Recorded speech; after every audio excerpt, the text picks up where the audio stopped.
The Tom Joyner Foundation is here with the third president of Clark Atlanta University, Dr. Carlton E. Brown. How are you doing today, Dr. Brown? I'm doing very well, thank you. So how's everything going at Clark Atlanta? Well, they're going famously well. As you know, we have many issues before us, as do most of our colleagues, but we're a forward-moving institution, so we're pressing new frontiers every day. And then looking at the history of the university, which has very unique history, how did Clark Atlanta come to be?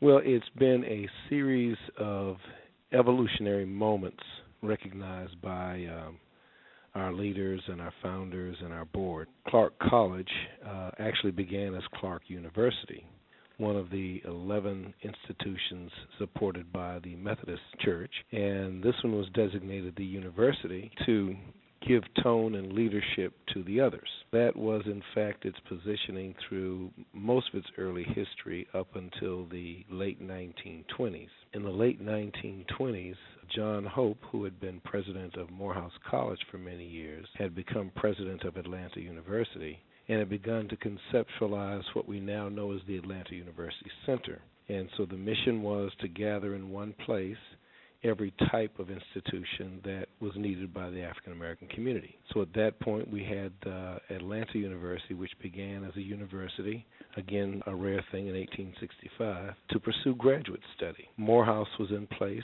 Spelman was in place, and so there needed to be a limited admit coeducational institution, undergraduate, and an open admissions undergraduate institution, and there was pursuit of a law school and a medical school.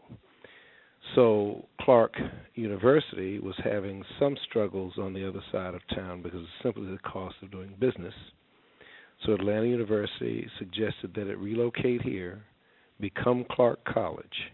First 3 buildings were provided for it, as well as the land that it sat on. That then enabled Atlanta University to focus exclusively on graduate work. And that was our condition as things moved forward until 1988, when the boards of Clark College and Atlanta University saw the need to build a different kind of institution, and thus the consolidation to build a comprehensive graduate-focused institution with programs up through the PhD, broad-based, fully liberal arts undergraduate program. And that's who we've been for the last 25 years. And with this history, how have you built upon the legacy of the institution? Well, we have sought to do a number of things. One is to assure that although it's a very young institution, that we build and rebuild its infrastructure and its policies and its processes in a way that would enable it to support itself into the future. And we've done that work very, very well. The second thing is to reinforce those critical parts of our history and project those into the future. We also have a tremendous history of service, and particularly in terms of service to school children. So we have 2 critical partners that we've built programs with.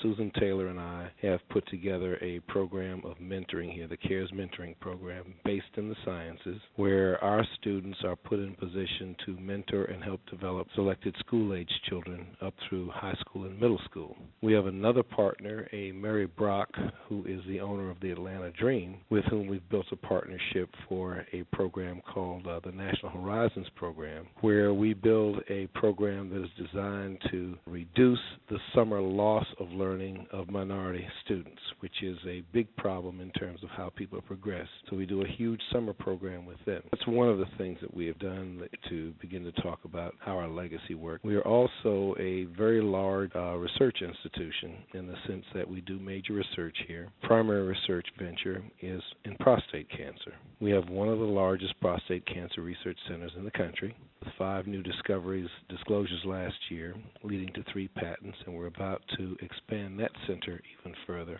Behind that, we are into nanoscale materials, focusing to some extent on polymers and medical delivery. Big footprint growing in sustainability, biofuels, and wastewater recycling, wastewater management, and soon getting into solar power. So we're a very comprehensive institution in that regard, and that is what our history is all about. And then with the service and the science and the solar power, how else does this fall in line with your long-term vision for the university? Well, we intend to maintain our positioning as a graduate research institution, maintain that Carnegie classification. And so we intend to simply get bigger and more innovative as we go. So, in fact, we're one of the 13 institutions that is banding together to begin to build innovation and entrepreneurial spaces on our campuses and with each other. That is something that is being sponsored by the UNCF as well as the APLU organization. And so we have built a fairly substantial team of scientists and technical folks who are carrying that mission forward for us. I know that you have had 10 years at Hampton University and Savannah State University. Yes. So how would you say those experiences have prepared you for your presidency today? Well, if you know Hampton, I do. Then you know that Hampton is led by one of the most profound leaders in higher education anywhere, and certainly inside the HBCU sector. And so I learned a great deal about managing, operating, and growing institutions from him. He continues to be a friend and a mentor, and so there's tremendous learning there as well as tremendous opportunities for growth. At Savannah State, I inherited an institution that at that time had multiple problems that I had to solve. I leaned on my Hampton experience, although it was at a private institution, to begin to engineer some of the ways to grow that institution. And, of course, some of it you have to build out of whole cloth. So with those two experiences coming to Clark Atlanta University, I'm very familiar with how institutions grow and develop, very familiar with the need to develop the right teams around me and to move the entire institution forward in that way. So those were seminal experiences for me and certainly preparatory for what I'm doing now. And I know at the beginning you had touched a little bit on challenges. The Parent Plus loans, I know that has been a major challenge for HBCUs. Well, it really has, and it's been a particular challenge for us as well. We probably sustained one of the biggest losses at the point where that hit. That was an immediate, unpredicted, unprepared for 500-student loss in enrollment that we have not recovered. But we've been fortunate in that the infrastructure that we had built enable us to sustain ourselves even with those kinds of losses without having to do any of the things that other people have had to do, such as layoffs, program reduction, etc. And so now we're building some new enrollment business models in terms of how we move forward. And let's not forget, too, the reduction in the threshold for Pell. Right. Which was also a big hit. Our average family income is $29,500. And so if you reduce the threshold to 24, that cuts out a huge segment of our population that is not Pell qualified. And then looking at the other schools in the AUC, what challenges have you observed? Well, I think they've had some enrollment challenges, as have everyone else. Belmont, of course, has historically done a great job with its own development, so it, of course, would be less impacted by these things than some of the rest of us. Morehouse has certainly been impacted.